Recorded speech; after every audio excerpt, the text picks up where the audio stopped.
Hey everybody, it's Sunday, and it is about almost maybe 4 o'clock almost, and I'm just here with my hand still. But the bad news is about it is that I woke up this morning, and I don't know if I mentioned this in another video, but my dressing is starting to get loose. And last night I actually took another wrapped my hand in gauze around this to hold it. I woke up, my ring finger and my pinky finger having the stitches was out of the dressing. The dressing came off. I woke up. I was just like, oh no. So I've been fighting with it, trying to get it around my hand. So I'm thinking of tomorrow calling my surgeon, letting the office know what's going on, telling them that I had my dressing's been falling off, and it's mostly getting looser every time I go to bed. Now I've propped my arm up on blankets. I mean, you're gonna toss and turn. I sleep on my side. I don't sleep on my back.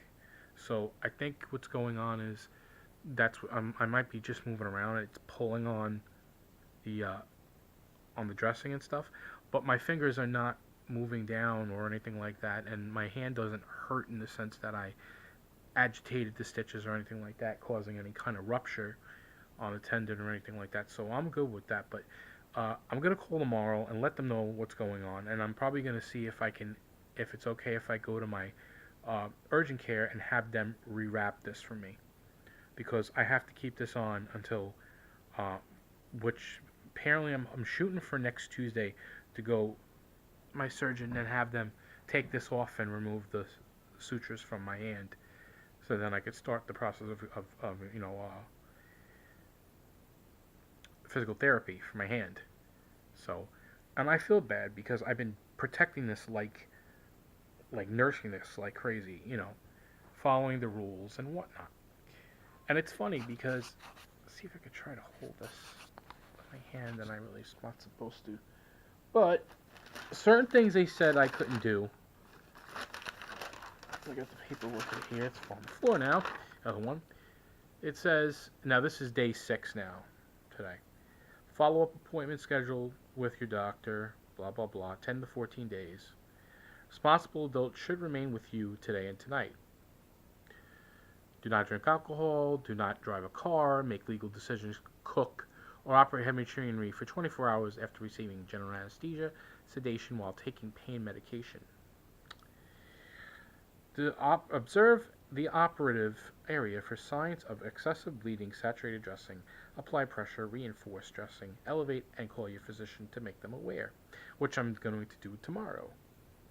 Well, last night I checked my sugar. It was 146 before I went to bed. I checked it before I went to bed. Um, I checked my ketones. My ketones there were a very significant amount of ketones in my urine. I think I am in ketosis, but now, as I mentioned, being in ketosis on the keto diet is a little bit different than when somebody has, for a diabetic that has ketoacidosis. Ketoacidosis, like I said, is the opposite of ketosis.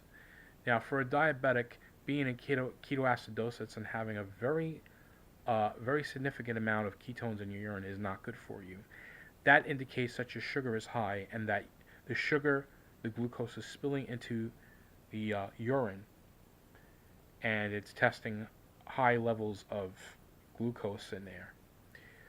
But one way to check if you're on doing keto and you're a type 2 diabetic or a type 1 diabetic is basically checking your sugar to make sure it's actually within range when you see those kind of results. And that's what I did. So um, I think I'm doing fine, and I think I am in ketosis right now. So, and I haven't ate anything all day, which of course is not good for me, but I am going to eat something. I want to have some coffee and my high protein and high fat diet. Last night I had chopped steak I made with onions and I had a salad, apple cider vinegar, and olive oil, and that's all I put in there. Oh, and olives too, green olives with pimentos. So I got really good protein out of that. And I've noticed a little bit that I've been a little bit tired in the sense of possibly maybe because eating and my maybe just sitting there and not paying attention, and my body could be in ketosis or coming out of ketosis. It all depends. So I need to eat and I need to take my injection and get it under control here. But I don't know if I've actually lost weight. I think I have. I think I lost some weight. Losing weight is not, you don't lose weight that fast. Uh, I can't do really any exercising right now because of my hand. That's gonna take some time, ow, to do. So once I finished recovering from this, I'll basically start doing some exercising. I have this pedal thing I bought, like almost like a exercise bike, stationary. You put it on the floor and you just go like this. But I don't know if I can even do it with my shoes and stuff. It's gonna be tough. I may have to do it without no shoes on. Maybe just socks. So I'll see. Oh, I wanted to tell you guys something as well. My laptop died about maybe a week and a half ago. What happened was I had this laptop now for about 7 years. It's an Asus. I love it. It had Windows 7 on it. Um, Last week I was in the process of finishing up a incomplete for my ethics professional ethics IT course, and I was outside actually. I brought it to a coffee place, and I turned it on, and it started. I logged in, and it started doing updates for Windows, in which it said preparing Windows, preparing your desktop, whatever. Please wait. It went to 100%, and then it was like it looked like the round circle was getting actually like freezing. So then I'm like, okay, and then all of a sudden, my laptop just dies. The battery died because the battery was low, and I forgot to charge it because I hadn't used it in maybe about a couple days. So I was like, oh crap! I knew right away what was going to happen and what was coming. What was coming was the blue screen of death when I turned it on. Windows would not load. There was an error where they say it says try recovery repair. When you go into that, it loads all the drivers and stuff like that, and all of a sudden, boom, blue screen of death. Apparently, what was happening is it would just freeze. It would just not do anything, and then it kept restarting. So then I said, well, it's not the hard drive at all. The hard drive has been cleaned. There was no errors when I erased it, and it was responding. So I decided to say, let me do a memory test. That went, it just froze. No, the timer wasn't even moving as the program was going, and it says, if you don't see any movement, it's still in the process of working. Apparently, it wasn't because the timer was not moving at all. So I came to the conclusion that it's the memory. The memory got corrupted somehow. I don't know if it was because of when Windows updates was interrupted and did not complete because the battery died, or it just could be time for the computer and this memory to just say, I'm going to sleep forever. Goodbye. So I then said to myself, well, I do need a laptop for school. So I wound up buying one at Walmart. I bought a Lenovo.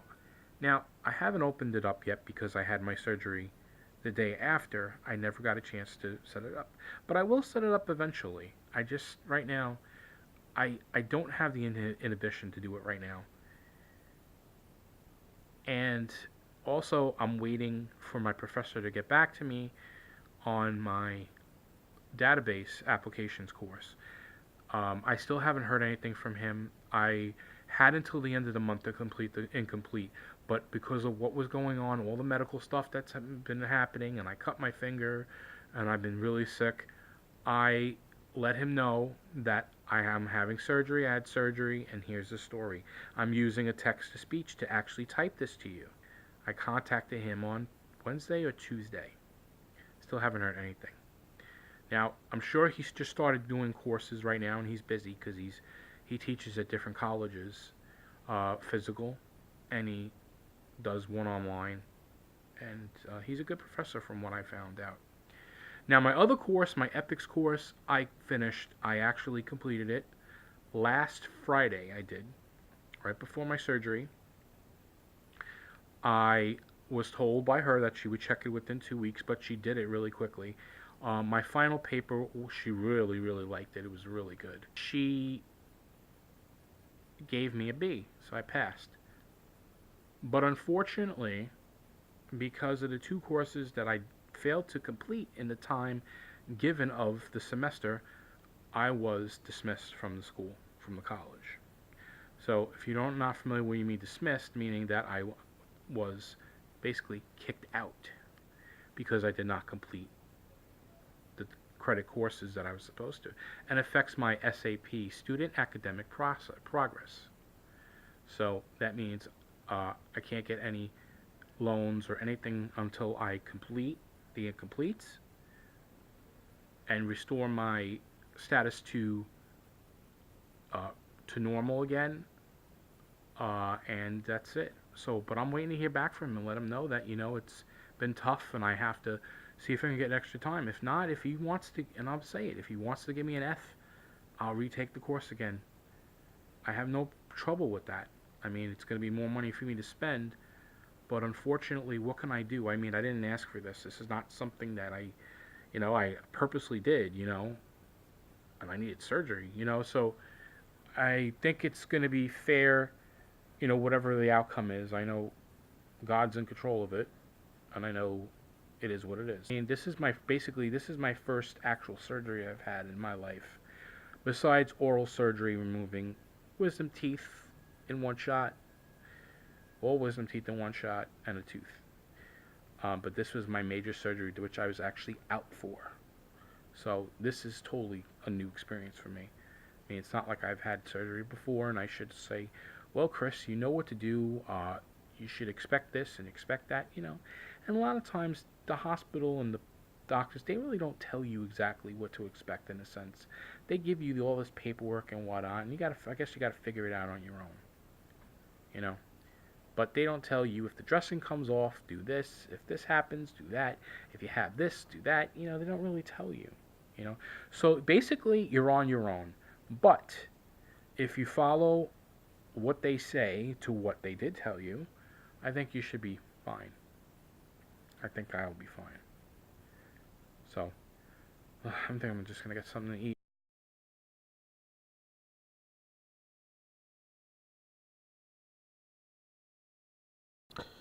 Sugar is 121 after I checked it after dinner.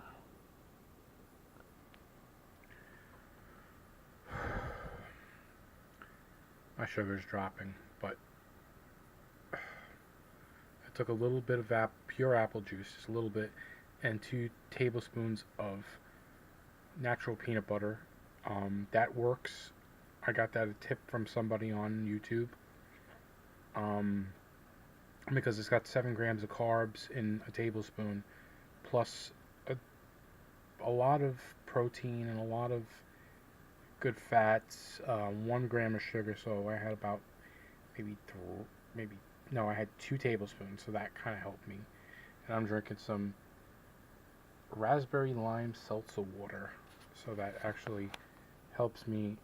I took maybe about a swig of juice, so that goes in my system. You're not supposed to really have juices, even if it's pure and it doesn't have high fructose corn syrup, but I was in the middle of dropping, and it's going to take me a while to rebound. And that's another thing about people don't understand, that diabetes takes a while if you have a low, especially how progressive my diabetes is. And like I said, I've had it for a long time, and it takes me almost about half an hour for me to come back. I'm starting to sweat a bit.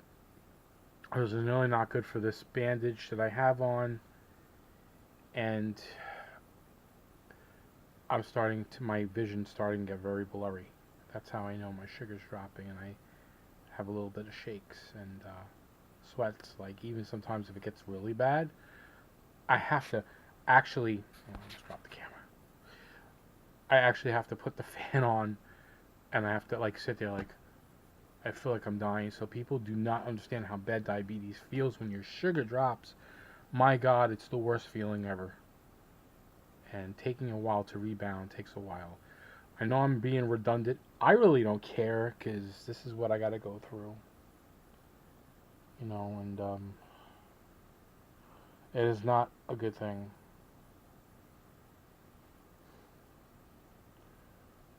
So now I actually can see what it feels like what I go through.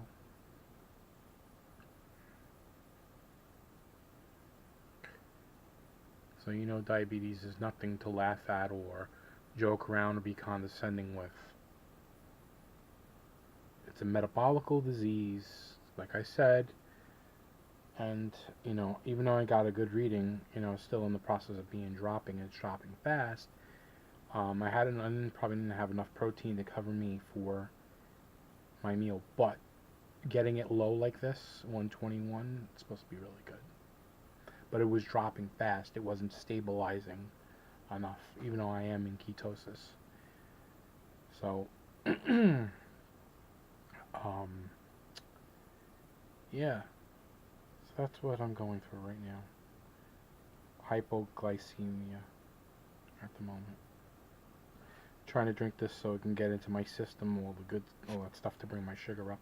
And I keep dropping the camera because with my hand, I'm really not supposed to hold this stuff, but it's light, so it's not going to mess up my stitches or my tendons or anything like that. So here's to bringing up low blood sugar. You can tell by my way I am. Also, low blood sugar affects me. It's like almost being drunk, and I could say the most craziest things when I'm under low blood sugar. Like, I told my dad one time, I actually brought up something that he did to me when I was younger, and I actually told him. I'm like, blah, blah, blah, and he's looking at me like, the hell is this coming from? I come from left field. And it's like, it's because I feel like, it's like being drunk, and it affects your metabolism. This is no joke, and I don't mean to make a big deal out of it, but diabetes is nothing to mess with, man.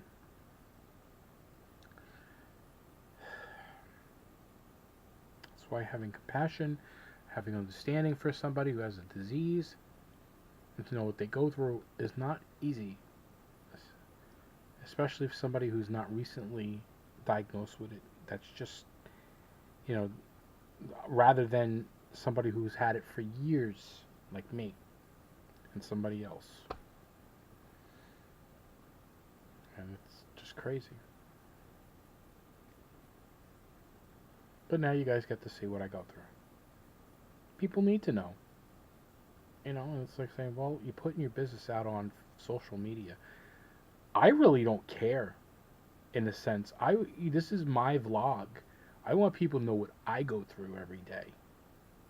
People don't care, if that's fine. But people could see, oh, damn, Chris is going through a lot of crap. Wow, okay, now I understand. People don't understand. You try to explain it to them, it's like, huh? Like, you know what?